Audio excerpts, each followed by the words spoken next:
India, a 4 trillion giant, surpassing nation we once looked up to. India has now surpassed Japan to become the world's fourth largest economy, citing data from the International Monetary Fund. The Niti Aayog CEO has shared this development. But just a few hundred kilometers away, a 10-year-old boy sees a different India. For him, $1 trillion is just a number he can't count to.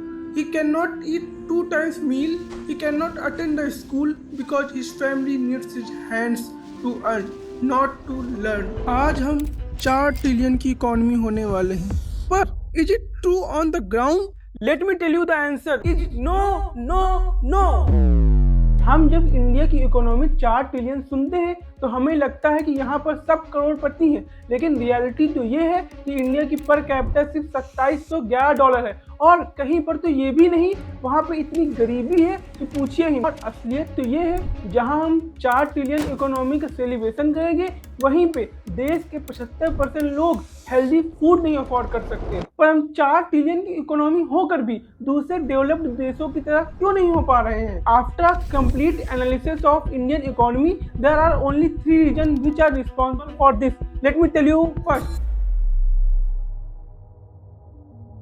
Indian literacy rate 80.9% है और इसमें सबसे बुरा हाल rural area का है। लेकिन question ये उठता है कि ये इतना लो क्यों है?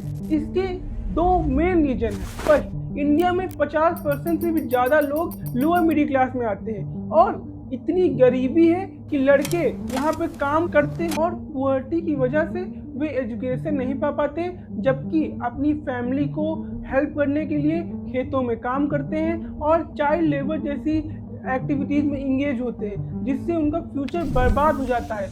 आज इंडिया में 58 लाख बच्चे सिर्फ चाइल्ड लेबर के शिकार हो गए हैं, जो कि पूरे साउथ एशिया कंट्रीज में सबसे ज़्यादा है। तो गरीब लोग इंडिया में पढ़ाना चाहते हैं, वो पढ़ा ही नहीं सकते क्योंकि यहाँ पे प्राइवेट स्कूलों की इतनी फीस ज़्यादा है वो अफोर्ड नहीं कर सकते। और गवर्नमेंट स्कूल में जो पढ़ते हैं उनकी फैसिलिटीज़ तो आप जानते ही हैं, इतनी ज़्यादा अच्छी है कि वहाँ के गवर्नमेंट टीचर खुद अपने बच्चों को प्राइवेट स्कूल में पढ़ाते हैं ताकि उनको अच्छी एजुकेशन मिल सके। And the real question is, जो लोग PhD करे हुए हैं वो प्यून की नौकरी के लिए क्यों जा रहे हैं? इसके बहुत सारे आंसर हो सकते हैं। सरकारें नौकरी नहीं निकाल रही हैं और बहुत सारे कारण हो सकते हैं, लेकिन मेरे हिसाब से इसका मेन रीजन है हमारा एजुकेशन सिस्टम। हमारा एजुकेशन सिस्टम आज से 15 साल पहले भी वैसा ही था और आज से 15 साल बाद भी वैसा ही रहेगा, क्योंकि हम लोग एडवांस कर ही नहीं रहे हैं। हमारा जमाना तो आगे बढ़ रहा है, लेकिन हमारा एजुकेशन सिस्टम आज भी 15 साल पीछे का ही पढ़ाता है। हमारे पापा बाबा ने जो पढ़ा था आज हम वही पढ़ रहे हैं। हमारे यहाँ ना ही AI के बारे में पढ़ाया जा रहा है और ना ही जो एडवांस टेक्नोलॉजी आ चुकी है उनके बारे में पढ़ाया जा रहा है। And the saddest part is, हम अपने पॉलिटिशियन, अपनी सरकारों से एजुकेशन सिस्टम में चेंज करने की बात ही नहीं करते। आज हमारा यूथ मंदिर मस्जिद के चक्करों में पड़ा है। मंदिर चाहिए, मंदिर चाहिए। ना ही वो रियल रीजन समझ रहा है कि वो अनएम्प्लॉयड क्यों है और ना ही वो अपनी सरकार से इसके बारे में बात कर रहा है। अगर हमारी सरकार इसके बारे में बात ही नहीं करेगी और ना ही हमारा यूथ इसके लिए पुश करेगा तो हम इसमें चेंज कैसे पा पाएंगे? आज हम अनएम्प्लॉयमेंट क्राइसिस में सबसे आगे हैं, हम इसके बारे में बात ही नहीं करेंगे तो इसमें चेंज कैसे होगा? आज तक किसी भी इलेक्शन में हमारा एजुकेशन सिस्टम कभी कोई टॉपिक बना ही नहीं, कभी हमारे यूथ ने इसके बारे में पॉलिटिशियन से बात की ही नहीं और कोई पॉलिटिशियन भी इसके बारे में बात नहीं करना चाहता, क्योंकि पॉलिटिशियन को वोट चाहिए और हमारा यूथ इसके बारे में बात ही नहीं करता।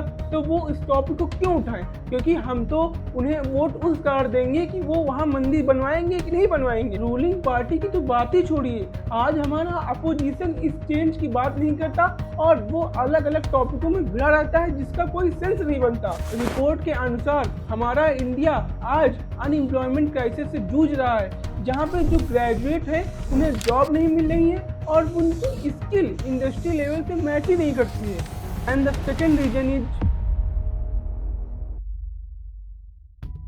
India only spends its 0.64% GDP on the technology invention, whereas the Israel spends 5.6% of GDP on technology innovation. आज हमसे इसराइल इतना आगे क्यों है? कि उसके यहाँ टेक्नोलॉजी इनोवेशन पे सबसे ज़्यादा पैसा खर्चा किया जाता है। पर क्वेश्चन ये उठता है कि हम पीछे क्यों हैं? और इसका सबसे बड़ा कारण है कि हमारे चाइल्डहुड से, हमारे स्कूल गोइंग ईयर से ही हमें ये सिखाया जाता है कि how to achieve your dream job. हमें ये बताया नहीं जाता कि हमें बिजनेस भी करना होता है, हमें इनोवेशन भी करनी होती है। हमारे स्कूल सिस्टम हमें ये फीड करता रहता है कि how to achieve your dream job. अगर हम इंडिया में किसी से ये कह दें कि हमें बिजनेस या स्टार्टअप करना है, तो लोग हम पर हंसेंगे, कहेंगे कि हमें जॉब कर लेनी चाहिए, हमें एक हाई पेइंग जॉब एमएनसी में मिल रही हो, और अगर हमें स्टार्टअप करना हो तो हरदम इंडियन पेरेंट्स, इंडियन सोसाइटी हमें एमएनसी में काम करने के लिए फोर्स करती है। हम बच्चों की क्यूरियोसिटी इतनी बुरी तरह से मार देते हैं कि जो सिलेबस में है उसे पढ़ना है, उसे एग्जाम देना है, और जो मार्क्स आए वही सबसे अच्छे हैं। अगर आप ज़्यादा स्मार्ट हुए तो आपको एमएनसी में जॉब मिल जाएगी।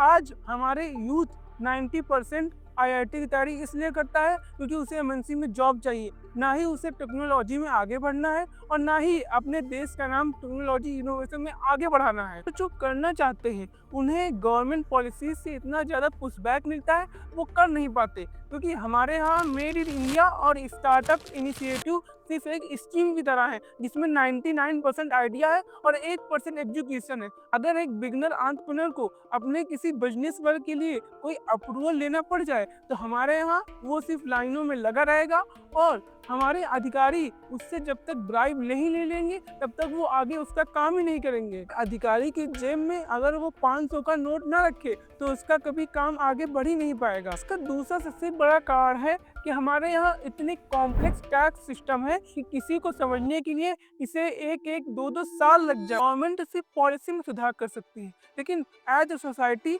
हमें एक ऐसा एनवायरनमेंट प्रोड्यूस करना है जिससे जो लोग स्टार्टअप और टेक्नोलॉजी में एडवांस करना चाहते हैं उन्हें सपोर्ट कर सके।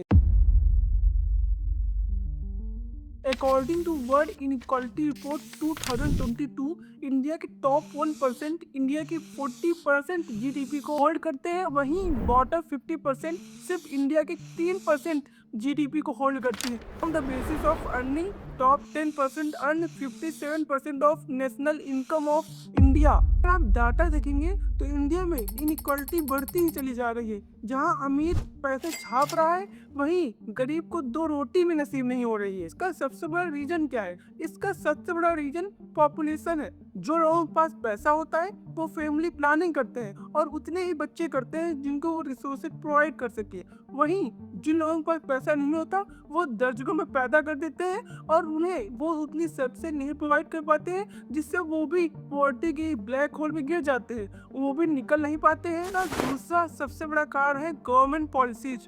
गवर्नमेंट पॉलिसीज ऐसी हमारे यहाँ बनाई गई है जो मिडिल क्लास को तो तोड़ती है, वहीं रिच को उसका फेवर देती है। जैसे कि हमारे यहाँ जीएसटी, गवर्नमेंट ने जीएसटी इंट्रोड्यूस किया ताकि जो हमारा कॉम्प्लेक्स टैक्स सिस्टम है उसे सिंपल कर दिया जाए, लेकिन असलियत में इसने मिडिल क्लास की तो कमर तोड़ दी, वहीं जो बड़े बड़े आदमी थे उनको बहुत ज्यादा फेवर किया। फूड, क्लॉथ और बेसिक चीजों में सरकार ने जीएसटी लगा दी, जिससे इनके रेट बढ़ गए और मिडिल क्लास की स्पेंडिंग बढ़ गई। लेकिन सरकार ने ये नहीं देखा कि मिडिल क्लास की इनकम तो नहीं बढ़ रही है, उनकी इनकम तो और गिर रही है। बॉटम 50% 64% जीएसटी देते हैं, वहीं जो टॉप 10 है वो सिर्फ 3 से 4% देते हैं। मेरे हिसाब से अब अपने एजुकेशन सिस्टम को चेंज करना होगा और अब हमें एम्प्लॉयर्स की जरूरत है, ना ही एम्प्लॉय की। और एज ए सोसाइटी हमें एक ऐसा इन्वायरमेंट प्रोड्यूस करना होगा जिससे जो इनोवेशन कर रहे हैं उन्हें पॉजिटिव इन्वायरमेंट मिल सके।